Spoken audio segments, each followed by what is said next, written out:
इस तरह की फेलियर्स भी आते हैं, आप अकेले ही होते हैं उसमें, तो आप खुद ही ऐसे देखते हैं कि यार मैं कल्ला ही फिरी जा रहे हैं, कोई आपको मिल जाए जो कहे यार तुम बड़ा अच्छा कर रहे हो यार, कोई आपको मिल जाए, और आपको वो बंदा एक आदमी भी नहीं मिलता, ठीक है, क्योंकि ये हमारा काम है हवा में सारा। एक्टिंग ऐसी कोई चीज़ तो है नहीं, मैं आपको ये चीज़ दिखा सकता हूँ, ये फ़ोन है, मैं आपको एक्टिंग कैसे दिखाऊँ, कहाँ से, मतलब जेब से निकाल के दिखाऊँ, तो वो सारी इधर होती है, वो आप किसी को दिखा सकते नहीं हैं, बड़ी बेबसी वाला काम होता है, किसी को बता सकते नहीं, दिखा सकते नहीं, प्रोडक्ट है नहीं कोई, आप खुद ही प्रोडक्ट हैं। ट्रस्ट कोई कर नहीं रहा क्योंकि पैसा इस पर बहुत लगता है। मैंने एक शॉर्ट फिल्म लिखी हुई है, प्लान हुई हुई है, उसमें 3 एक्टर हैं, तीसरा एक्टर कोई नहीं मिल रहा, इस बात को 6 महीने हो गए जो उसके कैरेक्टर के अंदर जाता हो। तो मकसद ये है कि बहुत सारी चीज़ें इन्वॉल्व होती हैं। अब मैं उसको करना चाहता हूँ एरी पे, ये जो कैमरा है ये जर्मन कैमरा है, इसका नाम है एरी, ये एरी ब्रांड है, और ये ये दुनिया का सबसे बेहतरीन कैमरा है। हॉलीवुड की जितनी फिल्में शूट होती हैं, बॉलीवुड की जितनी फिल्म्स जो होती हैं वो सारी एरी पे शूट होती हैं। एरी के फिर आगे वो है एरी लिग्जा है, लिग्जा मिनी है, फिर इसके बाद आता है रेड कैमरा है। अच्छा, अब ये जो कैमरा है इसकी जो बॉडी है ना, ये वाली,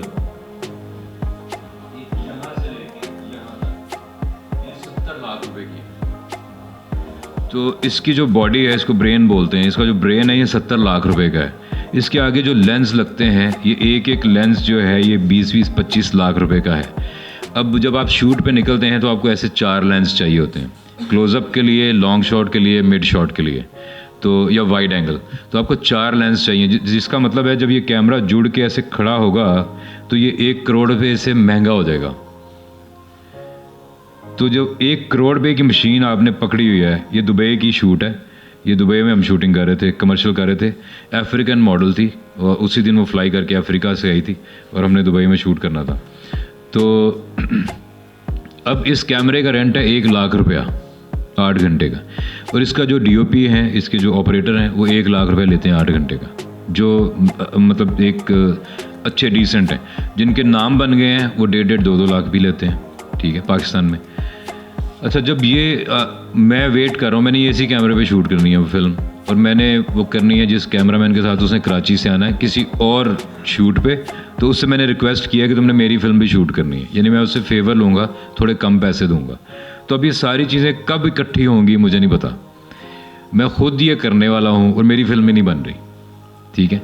अभी अली ने अपनी एक फ़िल्म बनाई है NCA के लिए, उसकी बहुत अच्छा इसने एक आइडिया बनाया था, इसने अच्छा रगड़ा है न्यूज़ मीडिया को।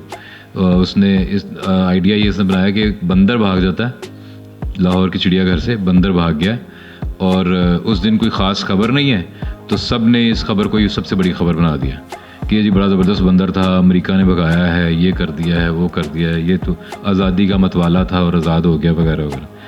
तो मतलब कि हम काम करने वाले जो लोग हैं उनके साथ इतनी सिनर्जी नहीं बन रही होती चीज़ों की कि वो अपनी कोई चीज़ कर सकें। तो जो बिल्कुल नया आदमी है जिसने कोई चीज़ करनी है, जो दिल में लेके चल रहा है चीज़, तो जाहिर है कि वो तो बहुत ही बेचारा फील करता होगा ना कि यार ये कैसे होगा, कब होगा, उसको पता ही नहीं। लेकिन ना अपनी एनर्जी डाउन नहीं करनी, अपना जज्बा नहीं छोड़ना, ठीक है। आपके पास है और कुछ नहीं, सिर्फ जज्बा है और एक टैलेंट है, ठीक है। उस टैलेंट के ऊपर भरोसा रख के तो पुश करते रहना खुद को।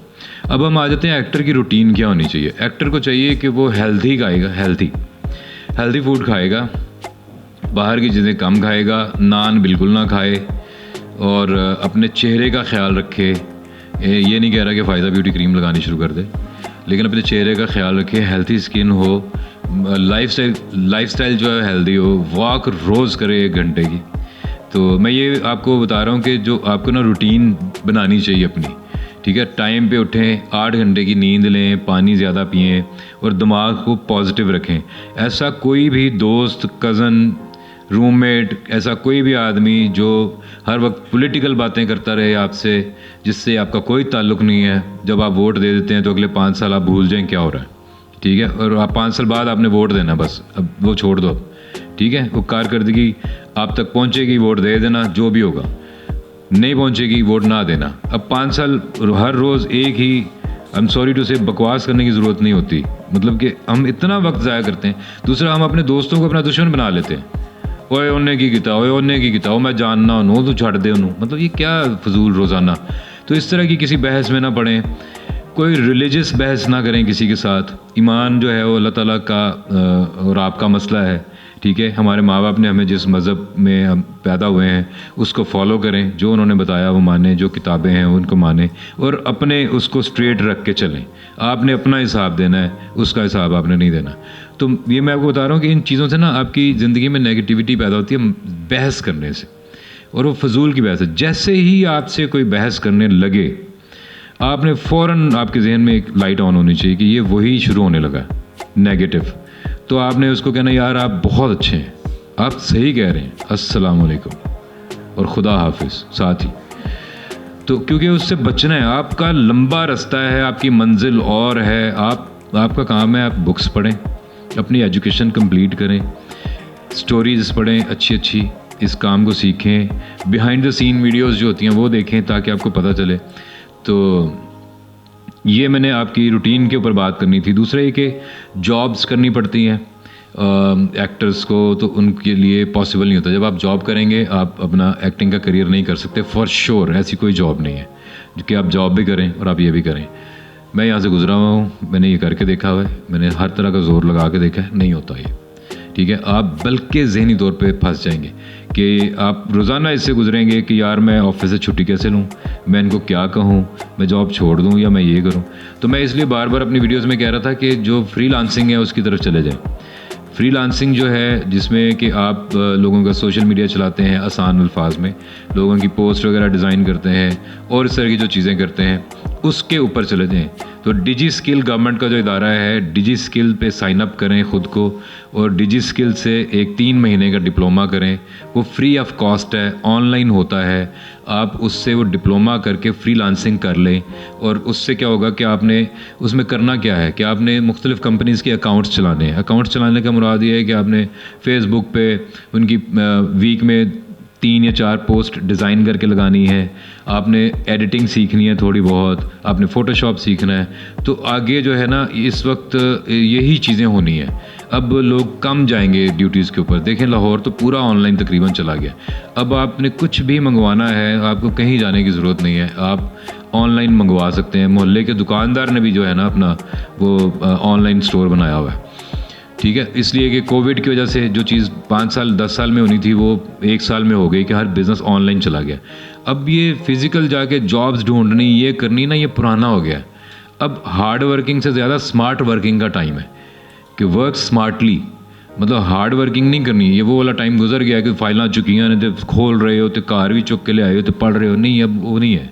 अब ये कि स्मार्ट वर्किंग है, तो वो सारा ऑनलाइन है। फाइवर है, अगर आपको बेसिक थोड़ी बहुत एडिटिंग आ जाती है और आप प्रीमियर प्रो जो है वो सीख लेते हैं, एडोब का एक सॉफ्टवेयर है, ठीक है, या आप फोटोशॉप सीख लेते हैं, या आप कट प्रो सीख लेते हैं एप्पल का जो सॉफ्टवेयर है, या आप डाविंची रिजॉल्व सीख लेते हैं, ब्लैक मैजिक का सॉफ्टवेयर है एडिटिंग का। तो आप देखें एक वेबसाइट है जिसका नाम है फाइवर, ठीक है, वो $5 से वहाँ पे जॉब शुरू होती है। तो आप उस पर जाके अपना 2-3 चीज़ें वीडियोस डाल देते हैं कि ये वीडियोस मैंने एडिट की हैं, ये तस्वीरें मैंने खींची हैं, ये मैंने किया है, ये मैंने किया। तो लोग आपको जब सर्च करते हैं, उस पर सर्च क्या होता है कि मैंने अपने बच्चे की एक वीडियो बनाई कि वो बास्केटबॉल खेल रहा है। मैं कह रहा हूँ यार इसको कोई एडिट कर दे, ठीक है, और इसके पीछे म्यूज़िक लगा दे। तो मैं फाइवर पे जाता हूँ, तो मैं कहता हूँ कि यार एक वीडियो एडिटर चाहिए। उस सब लोगों के प्रोफाइल निकल आते हैं। मैं 2-3 लोगों को कहता हूँ, एक बंदा कहता है मुझे भेज दे, मैं कर देता हूँ, ठीक है। मैं उसको फुटेज भेजता हूँ ऑनलाइन, वही ट्रांसफ़र के ज़रिए, तो वो उसको डाउनलोड करके एडिट कर लेता है और मुझे भेज देता है। मैं उसको $5, $10, $15 जितने भी हैं वो उसको पैसे भेज देता हूँ। तो इस तरह के कोई 5-6 ऑनलाइन प्लेटफॉर्म्स हैं जिसके ऊपर आप घर बैठे काम कर सकते हैं। और जब आप किसी कंपनी का अकाउंट चलाते हैं तो वो 25,000 रुपये आपको देती है 1 महीने का। उस 25,000 में आपने 5-6 पोस्ट्स बनानी है, वीक में 2 या 3 उनके पेज पे लगानी है फेसबुक पे, और जो नीचे लोग क्वेश्चन कर रहे होते हैं ना प्राइस कितनी है इस प्रोडक्ट की, उनके जवाब देने हैं। तो अगर आपके पास इस तरह के 2-3 अकाउंट होंगे तो आप 50 से 75,000 रुपया अगर आप 50,000 एवरेज रख लें तो आप कमा सकेंगे। और कहाँ से? एक लैपटॉप आपके पास होगा और एक डिवाइस होगी इंटरनेट की, और वो आप किसी भी वक्त कर सकेंगे। आप बिल्कुल फ्री बैठे हुए हैं, आपकी मिसाल के तौर पे रिकॉर्डिंग है या ऑडिशन है, आप गए 12-1 बजे उठे, जाके करके आ गए, उसके बाद आपने अपना लैपटॉप खोल लिया या लैपटॉप भी साथ ही ले गए, वापसी पे किसी कैफ़े में बैठ गए, वहाँ बैठ के आपने वो काम कर दिया, या मोबाइल से कर दिया, स्मार्टफोन पे भी चीज़ें हैं। तो इसलिए ना ये तो आप कर सकते हैं। अब भाई एक बंदा जो किसी की, आप जनरल स्टोर पे मिसाल के तौर पे जॉब कर रहे हो, किसी फैक्ट्री में जॉब कर रहे हो, किसी ऑफिस में कर रहे हो, तो आपकी रिस्पॉन्सिबिलिटीज़ हैं कुछ। उस दिन आपने लोगों को अटेंड करना है, लोगों ने आके पूछना है, उस टेबल पे आप बैठे ही नहीं हुए। ऐसा कितने दिन वो आपको कर सकते हैं? कोई आप सगे भाई के साथ भी काम करेंगे, वो भी आप छुट्टी नहीं दे सकता। मतलब ये नहीं कि वो जालिम होगा, दे ही नहीं सकता। आपके ज़िम्मे कुछ काम है, वो होंगे ही नहीं, नहीं होंगे तो कारोबार नहीं चलेगा। इसलिए आप स्मार्टली ज़रा इसको प्ले करें और अपनी जॉब भी डिफरेंट सोचें।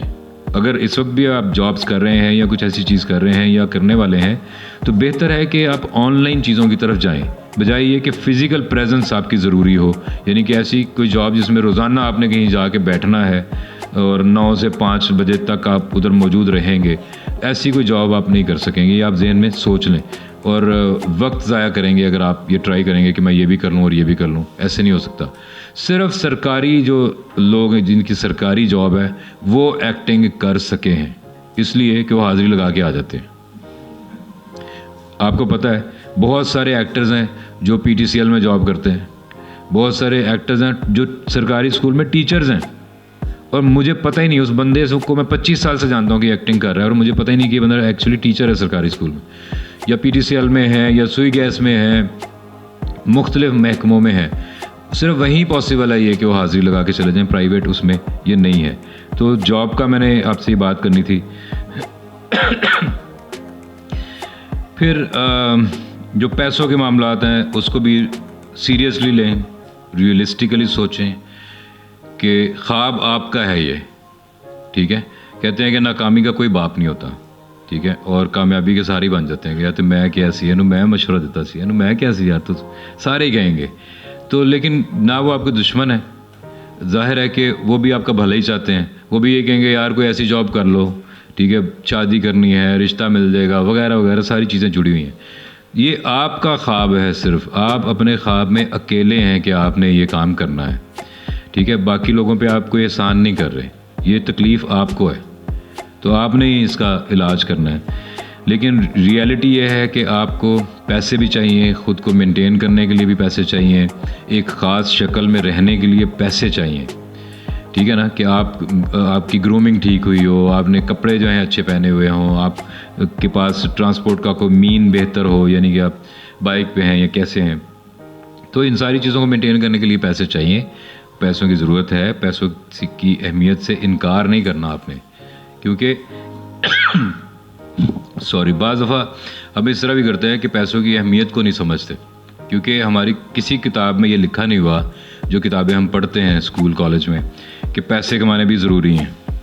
तो ना उससे अखलाकी तौर पे कोई सुधार आ रहा है उन किताबों से ज़्यादातर, ना ही कोई मुआशी तौर पे आ रहा है। तो वहाँ पे तो कुछ सिखाया नहीं जाता कि एक बंदे के जो हैं वो महीने की आपको इतने पैसे ज़रूर चाहिए होंगे अगर आप ये हैं, अगर आप शहर में रहते हैं, देहात में रहते हैं, गाड़ी लेना चाहते हैं तो कैसे लेते हैं, बैंक से कैसे लीज़ होती है, बैंक लीज़ देगा क्यों आपको, ठीक है। तो ये कुछ नहीं वो सिखाते। तो एकदम जब आप पढ़ के कोई भी डिग्री लेके मार्केट में आते हैं तो पहले तो आपको लगता है कि आप कुछ भी कर लेंगे, तो फिर आपको समझ आती है कि कुछ भी नहीं हो रहा, तो आपको समझा कोई नहीं पाता उस वक्त, ठीक है।